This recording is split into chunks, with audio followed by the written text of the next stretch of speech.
مجھے ایک صاحب نے سوال پوچھا، کہنے لگے میلاد کس کو منانا چاہیے؟ میں نے کہا اس بیٹی کو منانا چاہیے میلاد جو زندہ ہوتی تھی تو دفن کر دیا جاتا تھا، پر میرے رسول نے فرمایا اب جو بیٹی پالے گا نا میں اس کا بازو پکڑ کے جنت میں ساتھ لے کے جاؤں گا۔ میں نے کہا میلاد اس ماں کو منانا چاہیے جس کا بیٹا گلے میں رسی ڈال کے ماں کو منڈی میں بیچ آتا تھا۔ میرے مصطفیٰ کریم نے فرمایا جنت 7 آسمانوں کے اوپر سدرۃ المنتہا کے پاس تھی، پر میں نے وہاں سے کھینچ کے لا کے ماں کے قدموں کے نیچے رکھ دی ہے۔ میلاد اس باپ کو منانا چاہیے جس کی اولاد ڈنڈوں سے مارتی تھی، پر رسول کریم علیہ السلام نے فرمایا سن لو سن لو سن لو، اب جس کا ابا راضی ہوگا اسی کا اللہ راضی ہوگا۔ میں نے کہا میلاد اس غریب کو منانا چاہیے جو بھینس کی طرح بکری کی طرح منڈی میں بکتا تھا، پر مصطفیٰ نے کالے رنگ والے حبشی غلام کو سینے سے لگا کے کہا غریبوں کو چھوٹا نہ سمجھنا، میں اللہ کے رسول جب جنت میں جاؤں گا تو آگے بھی غریب ہوں گے، پیچھے بھی غریب ہوں گے، دائیں بھی غریب ہوں گے، بائیں بھی غریب ہوں گے۔ فرمایا امیر ویٹنگ لسٹ میں ہوں گے، 500 سال بعد جنت میں جائیں گے، غریبوں کے لیے جنت کے دروازے 500 سال پہلے ہی کھلوا دوں گا۔ اسے منانا چاہیے، میلاد منانا چاہیے۔ اور میں نے کہا مولوی سن تجھے پوچھتا کوئی نہ، تیرا ذکر کوئی نہ کرتا، لیکن تو ممبر پہ بیٹھا ہے، تو محمد عربی کے نام کا کھا رہا ہے، تو علی کے نام کا کھا رہا ہے، تو عمر عثمان اور ابو بکر کے نام کا کھا رہا ہے، تو حسنین کا صدقہ کھا رہا ہے۔ تجھے نہ تیری کبھی کسی نے برادری پوچھی، نہ کبھی تیرا کسی نے ایڈریس پوچھا، نہ کبھی کسی نے تیری سند پوچھی۔ لوگ تیرے نعرے لگاتے ہیں، لوگ تیرے ہاتھ چومتے ہیں، پھر مان جا کہ تجھے صبح بھی میلاد منانا ہے، شام بھی میلاد منانا ہے، اور تجھے یہ کہنا چاہیے خس خس جنہ قدم نہیں میرا ایتے صاحب نو بڑے آئیاں میں گلیاں دا روڑا کوڑا ایتے محل چڑھائے سائیاں۔ تیرا کام تھا تیری آنکھیں بھیگی رہتی۔ اور اس بوڑھے کو بھی میلاد منانا چاہیے جس کے بارے میں میرے نبی پاک نے فرمایا سفید داڑھی والے کی جس نے عزت کی اس نے تو رب کی عزت کی، اس نے تو رب کی عزت کی۔ میرے بھائی اس مزدور کو بھی میلاد منانا چاہیے جس کے بارے میں نبی پاک نے فرمایا جو اپنے ہاتھوں پہ چھالے ڈال کے مزدوری کرتا ہے میں نے تو اسے رب کریم کا دوست بنا دیا ہے۔ ہر اس طبقے کو میلاد منانا چاہیے جسے میرے رسول نے عزت عطا فرمائی۔ اس بہن کو بھی میلاد منانا چاہیے جس کے بارے میں نبی پاک نے فرمایا اگر کسی کا باپ چلا جائے اور اس کے حصے میں بہنیں آ جائیں، 4 بہن 3 بہنیں یا 2 بہنیں بیاہ کے جو آیا تم پہ سے، میرے محبوب نے فرمایا میری انگلیاں جڑی ہوئی ہیں نا، اس طرح میں اسے اپنے ساتھ جوڑ کے جنت میں لے کے جاؤں گا۔ اس بہن کو میلاد نہیں منانا چاہیے۔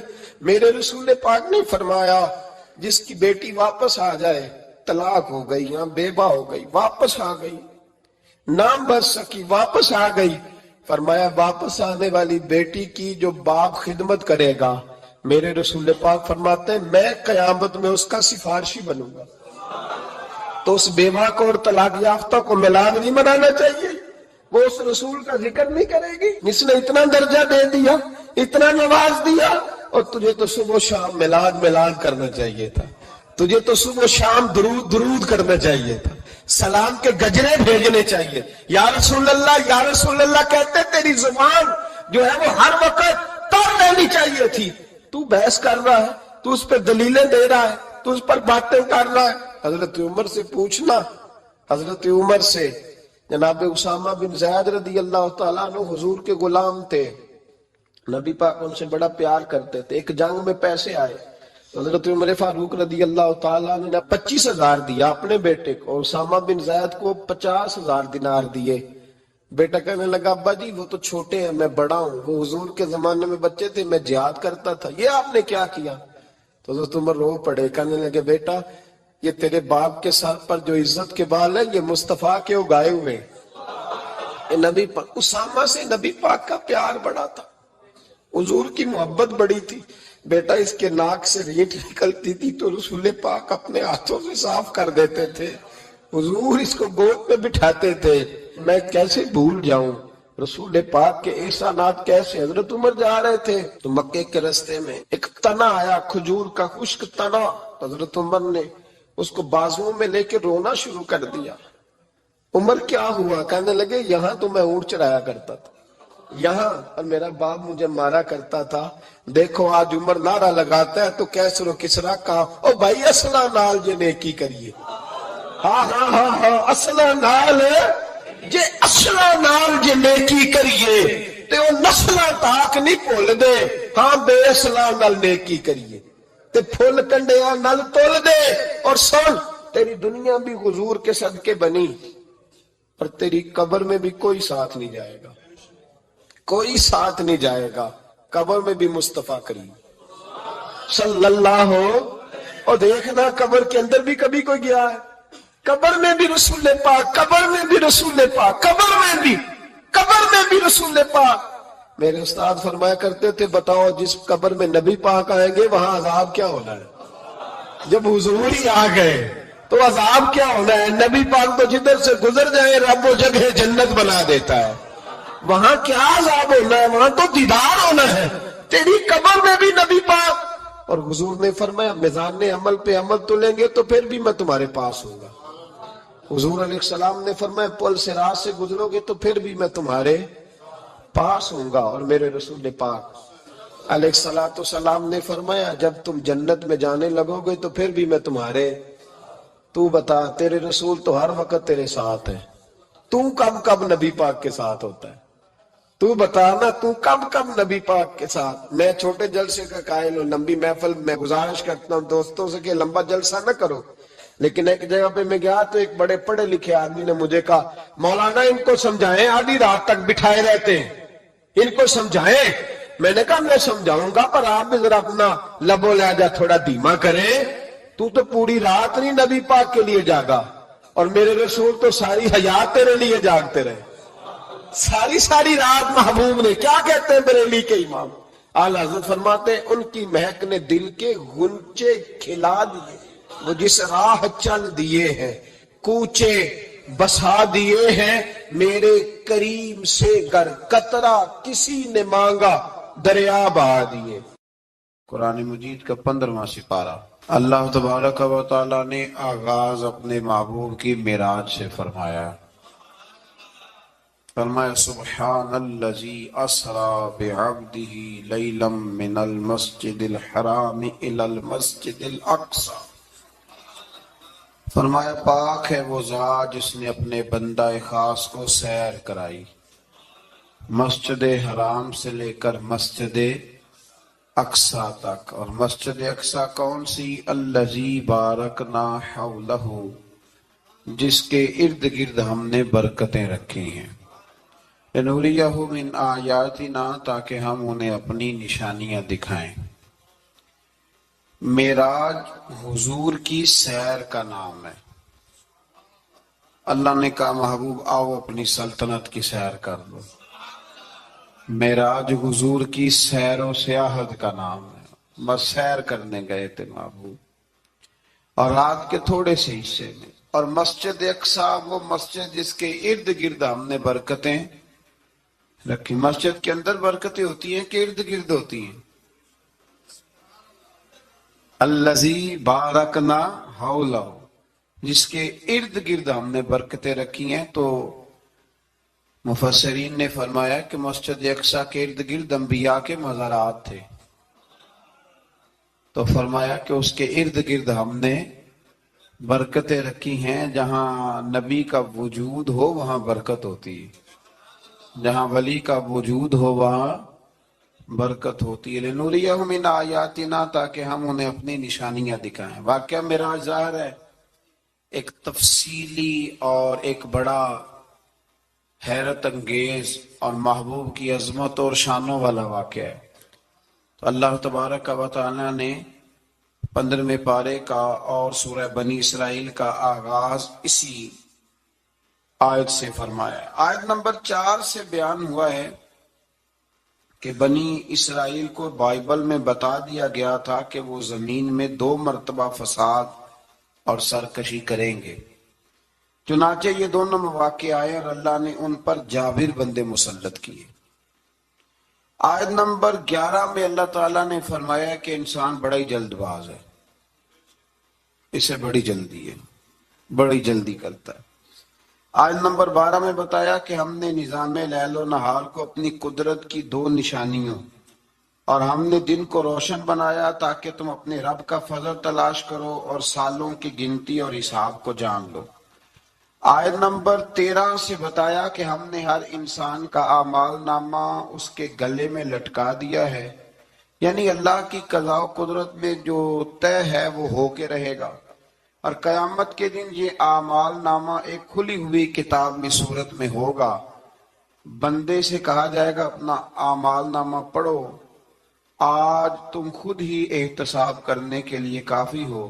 جس نے ہدایت کو اختیار کیا تو اسی کا فائدہ اسی کو پہنچے گا، اور جس نے گمراہی کو اختیار کیا تو اس کا وبال بھی اسی پر آئے گا۔ اور کوئی بوجھ اٹھانے والا دوسرے کا بوجھ نہیں اٹھائے گا، اور ہم اس وقت تک عذاب دینے والے نہیں جب تک کہ اتمام حجت کے لیے ہم رسول نہ بھیج دیں۔ اگلی آیت میں قدرت کا ایک قانون بیان کیا گیا ہے کہ جب ہم کسی بستی والوں کو ہلاک کرنے کا ارادہ کرتے ہیں تو اس کو عیش و عشرت کا دل دادہ لوگوں کو اپنے احکام بھیجتے ہیں، پھر وہ ان احکام کی نافرمانی کر کے عذاب کے مستحق ہوتے ہیں، اور یوں ہم ان کو تباہ و برباد کر دیتے ہیں۔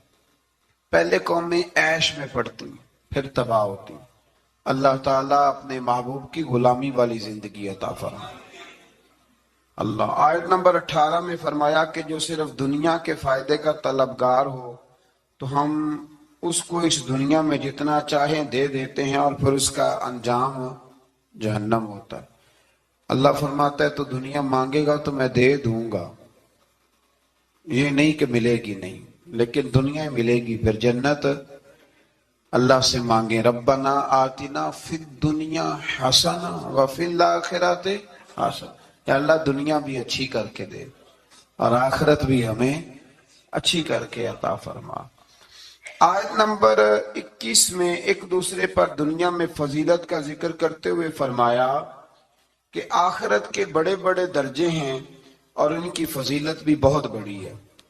آیت نمبر 23 میں والدین کے حقوق کی جانب متوجہ کرتے ہوئے فرمایا کہ تمہارے رب نے حکم دیا ہے کہ اس کی سوا کسی کی عبادت نہ کرو، اور ماں باپ کے ساتھ نیک سلوک کرو۔ اگر تمہاری زندگی میں وہ دونوں یا ان میں سے کوئی ایک بڑھاپے کو پہنچ جائے تو اس کو اف تک نہ کہو، ان کو جھڑکو بھی نہیں، اور ان کے ساتھ ادب سے بات کرو، اور ان کے لیے عاجزی اور رحم دلی کے بازو جھکائے رکھو، اور یہ دعا کرو کہ اے میرے رب ان پر رحم فرما جیسا کہ انہوں نے بچپن میں رحم کے ساتھ میری پرورش فرمائی تھی۔ آیت نمبر 26 میں قرابت داروں، مسکینوں اور مسافروں کے حقوق ادا کرنے اور فضول خرچی سے اجتناب کا حکم ہے، اور یہ کہ فضول خرچی کرنے والے شیطان کے بھائی ہیں، اور اگر بسبب تنگ دستی خرچ نہ کر سکو تو ان سے نرم بات ہی کر لو۔ فرمایا رشتہ داروں پہ خرچ کرو، اپنی ذات پہ فضول خرچی نہ کرو، اور اگر تم خرچ نہیں کر سکتے، غریب ہو تو کم از کم اخلاق کا مظاہرہ ہی کر لو۔ رشتہ داروں کے اندر تلخ جملوں کا تبادلہ تو نہ کرو۔ آیت نمبر 29 نے تسلسل کے ساتھ احکام کا بیان ہے، تسلسل کے ساتھ۔ نمبر 1 فرمایا خرچ کرنے میں بخل، ہرس اور فضول خرچی کے درمیان میانہ روی کو اختیار کرنا، یعنی نیک کاموں میں کھلے دل سے خرچ کرنا اور مباح کاموں میں اعتدال کے ساتھ خرچ کرنا، اور ناجائز کاموں میں بالکل خرچ نہ کرنا۔ نمبر 2 ارشاد فرمایا کہ افلاس کے خوف سے اولاد کو قتل کرنے کی تمہیں ممانعت ہے، اور یہ کہ سب کا رزق دینے والا اللہ ہے۔ نمبر 3 میں فرمایا کہ زنا بہت بری چیز ہے، اس سے بچو۔ نمبر 4 میں قتل ناحق کی ممانعت ہے، اور قصاص لینے میں حد اعتدال میں رہنے کا حکم ہے۔ نمبر 5 میں یتیم کا مال کھانے کی ممانعت ہے، اور اس کے بالغ ہونے تک اس کے مال کی حفاظت کا حکم ہے۔ نمبر 6 وعدوں کے پورے کرنے کا حکم دیا گیا، یہ آیت نمبر 29 میں سارے احکام ہیں۔ اور نمبر 7 ناپ تول میں خیانت کی ممانعت کی گئی۔ نمبر 8 جس چیز کا علم نہ ہو اس کے در پہ ہونے کی ممانت کی، جس کا پتہ نہیں اس مسئلے میں پڑھنے سے اللہ نے یہ تو بڑا مشکل کام بتا دیا۔ یہاں تو جس کو بالکل بھی نہیں نہ پتا وہ بھی 1 2 3 فتوے تو دن میں دے ہی دیتا ہے، اللہ ماشاء اللہ۔ فرمایا جس کا پتہ نہیں اس کام کے پیچھے بے شک کان آنکھ دل ان سب سے روز قیامت سوال ہوگا۔ 9 نمبر میں فرمایا تکبر اور اطراء کے چلنے والے ٹھیک نہیں کرتے، ان کی مذمت ہے۔ نمبر 10 شرک کی مذمت بیان کی گئی، اور 11 نمبر پہ یہ بھی بیان ہوا کہ کسی کی روزی کی کشادگی یا تنگی کا مدار اس کی فضیلت یا بے قدری نہیں کہ بندہ اچھا نہیں تھا اس لیے اللہ نے پیسے نہیں دیے، فرمایا یہ اس کی بے قدری اس وجہ سے نہیں، یہ اللہ تعالیٰ کی حکمت اور مشیت کا معاملہ ہے۔ اللہ زیادہ بہتر جانتا ہے کہ کسی کو اس نے کیا دینا ہے۔ ان تفصیلات کے بعد فرمایا اے رسول یہ وہ حکمت والی باتیں ہیں جن کی ہم نے آپ کی طرف وحی فرمائی ہے۔ اقوال زری لکھے ہوتے ہیں نا، آپ اس طرح کریں سورہ بنی اسرائیل کی آیت نمبر 29 لکھ کے لگائیں۔ میں اکثر نا جب کوئی بندہ کہتا ہے نا اقوال زری تو میں کہتا ہوں پہلے بتاؤ قرآن سارا تم نے لکھ کے لگا لیا، یاد کر لیا، حدیثیں ساری لکھ لی؟ اب تو انگریزوں کے قولوں کو اقوال زری بنا کے لوگ بیان کرتے ہیں، تو میں کہتا ہوں پہلے قرآن حدیث اپنے اللہ کے بندوں کی باتیں تو پوری کر لو، تم تو دور نکل گئے ہو۔ اللہ فرماتا ہے یہ حکمت والی باتیں ہیں، یہ تھوڑی حکمت والی بات ہے کہ رب فرما رہا ہے کہ کسی کی روزی کا کشادگی یا تنگی کا مدار اس کی فضیلت یا بے قدری پہ نہیں، بلکہ تو اللہ بہتر جانتا ہے کہ اس کو کیا دینا ہے، تو یہ بہت بڑی حکمت والی بات۔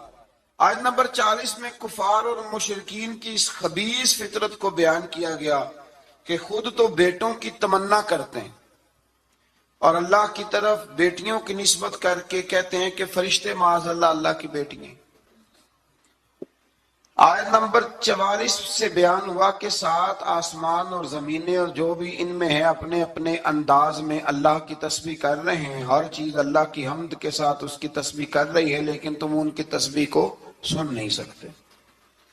آیت نمبر 45 میں فرمایا کہ منکرین آخرت قرآن کی تعلیمات سے استفادہ کرنے سے محروم رہے اور ان کے دل و دماغ حق کو قبول کرنے کی سعادت سے محروم ہیں، اور فصیح و بلیغ قرآن سن کر بھی نبی پر سحر زدہ ہونے کا تان کرتے ہیں معاذ اللہ۔ آیت نمبر 49 میں بتایا کہ منکرین آخرت کہتے ہیں کہ جب ہماری ہڈیاں گل سڑ کے ریزہ ریزہ ہو جائیں گی تو کیا ہمیں از سر نو پیدا کیا جائے گا؟ اللہ تعالیٰ نے فرمایا تم پتھر بن جاؤ یا لوہا یا کوئی اور مخلوق جو تمہارے خیال میں بہت سخت ہو، وہی رب ذوالجلال دوبارہ پیدا کرے گا جس نے تمہیں پہلے پیدا فرمایا تھا۔ آیت نمبر 52 میں عمدہ بات کرنے کا حکم دیا گیا، اور آیت نمبر 56 میں بتایا کہ باطل معبود اپنے پوجنے والوں کی تکلیف کو دور کرنے یا بدلنے کی قدرت نہیں رکھتے۔ آیت نمبر 61 سے ایک بار پھر فرشتوں کے آدم کو سجدہ کرنے اور شیطان کے انکار کرنے کا ذکر ہے، اور اس بات کا بھی کہ شیطان جو کچھ بھی کر لے اللہ کے خاص بندوں پر اس کا داؤ چلتا نہیں ہے۔ آیت نمبر 67 میں فرمایا کہ جب سمندری طوفان میں گر جاتے ہیں تو معبودان باطلہ کی بجائے صرف اللہ کو پکارتے ہیں، کافر بھی اس وقت اللہ ہی کو پکارتے ہیں، لیکن نجات کی صورت میں یہ لوگ پھر شرک میں مبتلا ہو جاتے ہیں۔ آیت نمبر 68 میں مشرکوں کو متنبہ کیا گیا کہ اگر ان پر کوئی آفت آ گئی یا انہیں خشک سرزمین میں کہیں دنسا دیا گیا یا کسی اور مصیبت میں مبتلا کیا گیا تو اللہ کے سوا کوئی نجات دینے والا نہیں ہے۔ آیت نمبر 70 میں بنی آدم کی عزت اور کرامت کا ذکر ہے کہ اللہ نے بنی آدم کو اپنی مخلوقات میں بہت سو پر فضیلت عطا فرمائی ہے۔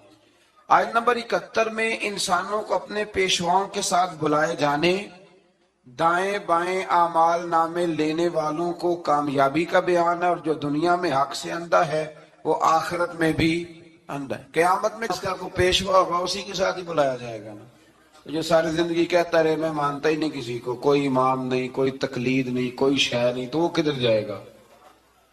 ہاں اسی کے ساتھ جائے گا۔ اللہ تبارک و تعالی سمجھنے کی توفیق عطا فرمائے۔ پھر اللہ تبارک و تعالی نے آیت نمبر 73 سے کفار کے آپ صلی اللہ علیہ وسلم کو راہ حق سے ہٹانے کے باطل ارادوں کا ذکر فرمایا۔ اللہ تعالیٰ نے حق کے راستے میں آپ کی ثابت قدمی کو اپنا فضل قرار دیا ہے۔ آپ کو جزیرہ عرب سے نکالنے کی کفار کی سازش کا ذکر کرتے ہوئے فرمایا کہ وہ ایسا کرنے میں کامیاب ہو بھی جائیں تو برے انجام سے بچ سکتے نہیں۔ اشارتاً 5 نمازوں کا حکم فرمایا، فجر کی فضیلت کا بیان کیا، نماز تہجد کی ترغیب، اور رسول اللہ صلی اللہ علیہ وسلم کے لیے مقام محمود جو مقام شفاعت کبریٰ ہے، جہاں کھڑے ہو کے رسول پاک امت کی سفارش فرمائیں۔ عطا کیے جانے کا بیان ہے۔ آیت نمبر 81 سے حق کی آمد اور باطل کے نیست و نابود ہونے کا بیان ہے، اور یہ کہ قرآن میں اہل ایمان کے لیے شفا بھی ہے اور رحمت بھی ہے۔ آیت نمبر 83 میں انسان کی اس فطرت کا ذکر ہے کہ نعمتوں پر ناشکری اور مصیبت پر نا امیدی کا اظہار کرتا ہے، یہ اس کی فطرت ہے۔ آیت نمبر 85 میں اس عمل کا بیان ہے کہ یہود نے رسول اللہ صلی اللہ علیہ وسلم سے روح کے بارے میں سوال کیا تو اللہ تعالیٰ نے فرمایا کہ اے رسول صلی اللہ علیہ وسلم کہہ دیجئے کہ روح میرے رب کے امر سے ہے اور تم کو محض تھوڑا سا علم عطا کیا گیا۔ اس سے یہ بتانا مقصود ہے کہ جن چیزوں کی حقیقت جاننے پر ہدایت اور نجات موقوف نہیں نا، ان کے در پہ ہونے کی تمہیں ضرورت بھی نہیں ہے۔ آیت نمبر 88 میں ایک بار پھر قرآن کے مثل لانے کا چیلنج اور کافروں کے عجز کا بیان۔ آیت نمبر 90 سے مشرکین مکہ کے بعد فاسد مطالبات کا ذکر کرتے ہوئے فرمایا کہ انہوں نے کہا ہم اس وقت تک آپ پر ایمان نہیں لائیں گے حتیٰ کہ آپ ہمارے لیے زمین سے پانی کا کوئی چشمہ جاری کر دیں، یا آپ کھجوروں اور انگوروں کے باغات کے مالک بن جائیں جن کے نیچے نہریں بہہ رہی ہیں، یا آپ ہمیں جس عذاب سے ڈراتے ہیں وہ لے آئیں، یا آسمان کو ٹکڑے ٹکڑے کر کے ہم پہ گرا دیں، یا اللہ اور فرشتوں کو ہمارے سامنے بے حجاب کر دیں، یا آپ کے لیے سونے کا گھر ہو، یا ہم آسمان پر چڑھ جائیں اور پھر آسمان سے ہم پر کتاب نازل کریں جس کو ہم پڑھیں۔ ان سب مطالبات کے جواب میں اللہ نے فرمایا اے رسول صلی اللہ علیہ وسلم کہہ دو میرا رب ہر عیب سے پاک ہے، میں کوئی شعبدے باز نہیں ہوں، بلکہ میں تو اللہ کا وہ بندہ ہوں جسے اللہ نے اپنا رسول بنا کے بھیجا ہے۔ یہ کچھ لوگ نا شعبدوں کی باتیں کرتے ہیں، آج بھی کرتے ہیں، فلانے پیر صاحب ہیں جی، یہ جو کچھ لوگ بڑے بڑے نادان ہیں نا، یہ ساری آپ پڑھ لیں آیت نمبر 90، تو وہی سارے سوالات ہیں جو آج کا بد مذہب ولیوں کے بارے میں کرتا ہے، کہتا ہے اگر ایسے ہیں تو پھر یہ کر دیں پھر وہ کر دیں۔ او خدا کے بندو، ولی شعبدے دکھانے نہیں آتے، بندوں کو رب سے ملاتے ہیں، ان کا کام پیغام حق دینا ہے، ان کا یہ کام نہیں ہے۔ آیت نمبر 94 سے کفار مکہ کے اس اعتراض کا ذکر ہے کہ اللہ نے بشر کو رسول بنا کے کیوں بھیجا، استغفر اللہ، یعنی کوئی فرشتہ کیوں نہیں بھیجا۔ اللہ تعالیٰ نے فرمایا رسول صلی اللہ علیہ وسلم کہہ دو اگر زمین میں فرشتے بستے اور اطمینان سے چلتے پھرتے تو ہم ان پر آسمان سے فرشتہ ہی رسول بنا کے نازل کرتے۔ اگر فرشتوں کی طرف رسول بنانا ہوتا تو پھر کس کو بناتے؟ فرشتوں کو، یعنی نبی اور رسول جس مخلوق کی طرف مبعوث ہوئے اسی کے جن سے ہوتے ہیں۔ ان آیات میں یہ بھی بتایا کہ منکرین آخرت کو ان کے منہوں کے بل اندھا، گونگا اور بہرا بنا کر اٹھایا جائے گا اور ان کا ٹھکانہ جہنم ہے۔ آیت نمبر 100 میں فرمایا کہ آپ کہیے اگر بالفرض تم میرے رب کی رحمت کے خزانوں کے مالک ہوتے تو تم خرچ کے ڈر سے ان کو روکے رکھتے، اور دراصل انسان ہے ہی بخیل، یہ کنجوس ہے، یہ اللہ کی دی ہوئی توفیق سے بھی اس کے رستے میں خرچ کرنے کو تیار نہیں ہوتا۔ آیت نمبر 101 سے موسیٰ علیہ السلام کو 9 معجزات عطا کیے جانے، فرعون کا آپ کو ساحر کہنے، فرعون کے غرق ہونے اور بنی اسرائیل کے زمین میں آباد ہونے کا ذکر ہے۔ آیت نمبر 105 میں قرآن مجید کو بتدریج تھوڑا تھوڑا نازل کر کے نازل کرنے کی حکمت یہ بتائی گئی کہ رسول ان پر ٹھہر ٹھہر کے پڑھیں گے، ان کے لیے قرآن کو سمجھنے میں آسانی ہوگی۔ مشرکین مکہ اعتراض کرتے تھے کہ کبھی آپ اللہ کہتے ہیں کبھی رحمان کہتے ہیں، ہم تو رحمان کو نہیں جانتے۔ تو اللہ نے فرمایا رسول کہہ دیجئے کہ معبود برحق کو تم اللہ کہہ کے پکارو یا رحمان کہہ کے پکارو، تم اسے جس نام سے بھی پکارو گے سب اسی کے نام۔